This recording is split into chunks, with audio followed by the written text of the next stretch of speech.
Hey, yeah. Yo. Yeah, I'm here, man. Good looking out and support my organization, OneNation, man. Oh, yeah, it's all good, my G. Yeah, man. For the people who may not know, let them know who Yukmouth is. This your boy Yukmouth, one half of the Loonies, you know what I mean? I Taylor regime, one half of the Third Lords, a.k.a., Yukmouth, the $1 million mouthpiece, East Oakland's finest, you dig? Yeah, man. What was it like growing up in Oakland as a youth where gang culture is like a way of life out there, man? Well, in Oakland, it's really about organized crime. We wasn't into the blue rag or the red rag, no gang banging, none of that shit in Oakland. You know what I mean? That was like more L.A. and Sacramento and shit like that. So we was on the gang, we was about banging the streets that we live on. We weren't banging colors, we was banging the streets, the corners, you know what I mean? Like we banging neighborhoods. Like I'm from the 60s, I'm from the Ville. This other nigga could be from Brookfield, another nigga from Sabrani Park, the Rolling 20s and so on and so on. He was banging blocks.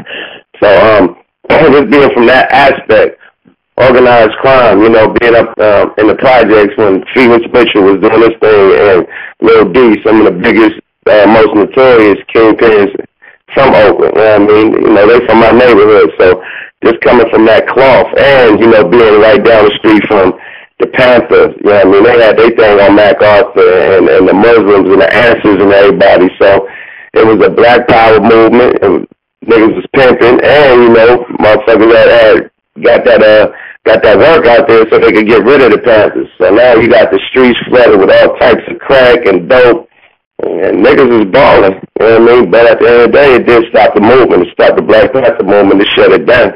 To where, everybody just dope dealers, hustlers, pimps and so on and so on. So it did take kind of like the black pride out of the Bay Area to where it just turned everybody to just money-driven hustlers, you know what I mean? Straight up. And, that's universal, man, because D.C. ran the same way.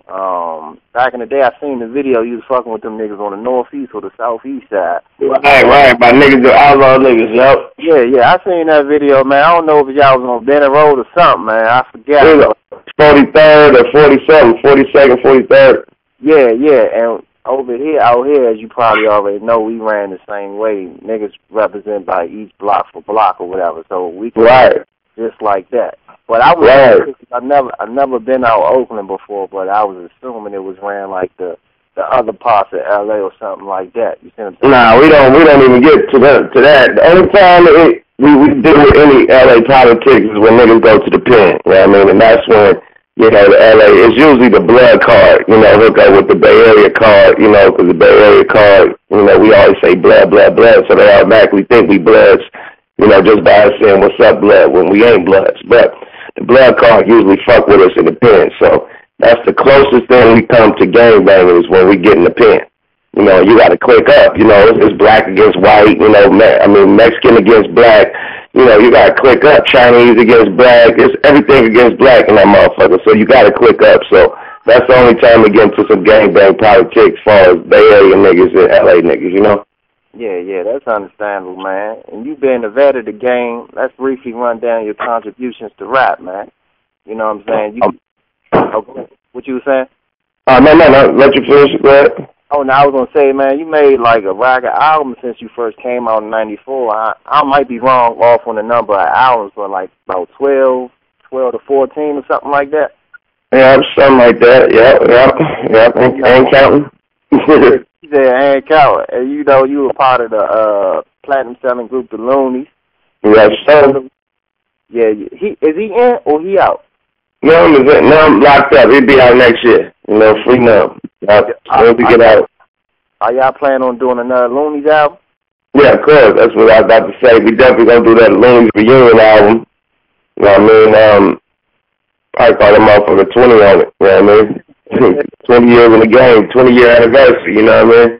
No bullshit, man. And your solo classic, that Thugged Out Albulation, Joe, that was your first solo, Joe, right? That was my first solo, man. That was a classic, man. I put my all into that album. That's why it was a double album. I had too many joints and I just throw away. Like, fuck that. We need all this shit on the album. Period. Man, and the thing is, man, you went from being an artist to owning your own label, that Smoke A Lot Records, Joe, man. And you got both sides of the coin, man, and you molded a lot of people from the Bay Area. And me on the outside looking in, I could see in the rap game a lot of people fighting different people's styles from different areas. It's not a lot of originality as it used to be back in the 90s, man. And you came in that era. You know, it's crazy because it's like everything you hear on the radio now is similar to some other nigga shit. A nigga don't have his identity. Like back in the day, you would know who, like you heard a beat, you know, this producer did it. Or you heard a song, you heard a rapper did it. Or you'd be like, damn, that's Pop. Damn, that's Yuck. Damn, that's Big. You know what I'm saying? But it's not that much substance today in music. And I was going to get your viewpoint on how you see the rap game today. You know what I'm saying? I feel like you. I mean, like back in the I call it the golden era. Back in the golden era, everybody had their own identity. You know what I mean? Because, you know, most of the time it was one producer that was producing all the music for that clique. So, Dr. Dre and them had the G-Funk sound. Cash Money and them, they had their sound from Manny. Master P had his sound from KFC. Diddy had his sound from the Hitman and niggas he had. You know what I mean? Jay-Z had his sound. Everybody had their own sound. You know what I mean? Period. Right now, you can't tell who is who. It just sounds like the same beat playing over and over with different rappers on the motherfucker. That's what it sounds like to me. No period. And the same beat. If you go to a club, it just sounds like the same fucking beat playing all night, but with different hooks and different nigga rapping. Period. Niggas don't got no identity. I can't tell who's from the East Coast, who's from down south, who's from the West Coast, who's from the... I can't tell. You used to be able to tell, you know? And the crazy thing is that just goes to show who's running the show. The bosses are basically dictating what they say in their music. What they dictating what's hot and what's not. And you can grown ass niggas talking about some kitty ass shit. You know what I'm saying? And that just basically take away the pride in the music, man. And that's why you're getting this watered down shit. Right. And then everybody can't be Drake, or everybody can't be Wiz Khalifa, or fucking Gucci Man. I mean, everybody is just taking niggas shit and just running with it. Like literally, like they don't give a fuck about biting right now. There's so many niggas that sound alike, like flow style, rap style, music style, chorus style. Niggas like just fuck it, I'm gonna take it. I don't give a fuck. It's working for me, it's working for him. I don't give a fuck. I'm trying to make $1, man. I'm just trying to make $1. There's so many knockoffs. You know what I mean? It's a knockoff Kanye, a knockoff fucking Drake, knockoff Wayne, knockoff Wiz. You know what I mean? Knock off everything. Like, there's too many niggas trying to be the next nigga. Be yourself. Period. Exactly. That's what separated the real from the fake, man. Back in the day. You know what I'm saying? Niggas had their own statue to stand on. Yeah, you know Wu-Tang album. That nigga Rivers did all the fucking beats. You knew what niggas was doing. Period. You knew how that sound was. You knew who the fuck was gonna rap as soon as you heard the beat. Oh, that's what's as soon as you heard the beat come on. You hear a beat come on right now, you don't know who the fuck gonna rap. For real. No bullshit. You don't know if a nigga off the street made the beat or some big time nigga that made that beat, man. You who's who. You know what I'm saying? It's very down south influence. So I'm expecting Rick Ross or Jeezy to come on rapping. It's a motherfucking New York nigga or a nigga from, you know what I mean, the West Coast. I mean, like, come on, my nigga, let the South have their sound. Period. And that's what niggas gotta learn how to do. If the South winning, that's their style. Let them win, and you create your own lane. Exactly. Everybody got a copy just because one nigga is winning, or a group of crew of niggas is eating, or labels is eating off just one sound of music. Shit, create another lane. Period. Yeah, no bullshit, man. You still fuck with them niggas from Rap a Lot, man? You know, I separated from them, but big shout out to Jay Prince. You know, he definitely gave me the game. Yeah, I separated from Rap a Lot since 2008. I made my exit, but it was good over there. I learned a lot. You know what I mean? Made a lot and did a lot, man. So you know what I mean? It was a good look, definitely.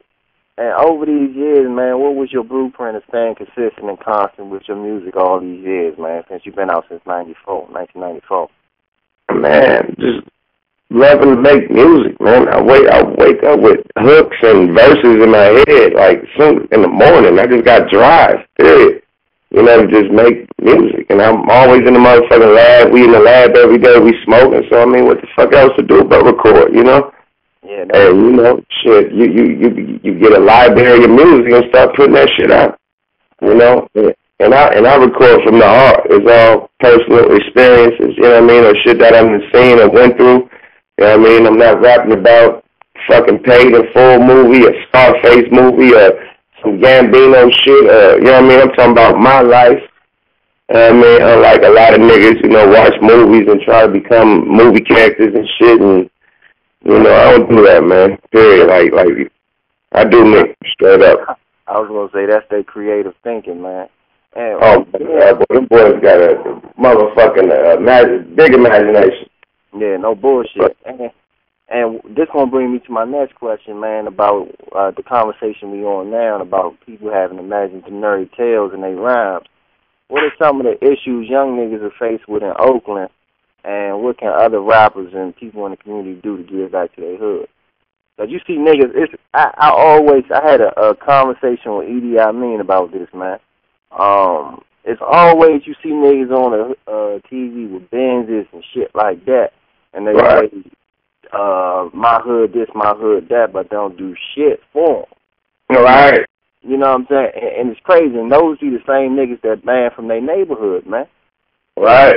You know, any nigga can say I'm from this place or that place, and the real niggas that's out there gonna let a nigga know, nigga, you just can't come back in here, man. You can't just false claim something, man, you know, shitting on us, and we can help you, assist you to get to where you are. Right. You know what I'm saying? And that's how that should be going, man. So from your standpoint, since you dealt with a lot of different artists and you work city to city on different tours, what are some of the things you see these young niggas face with, especially in Oakland, your old neighborhood, and what's some of the things people can do to get back to their hood? Well, my neighborhood, you know, you got from 12 to 16 just murdering shit, killing shit. So back in my day, it wasn't nothing like that. Niggas, we was 12 years old, you know, playing basketball and shit on the court. We wasn't doing no dangerous shit like they doing right now.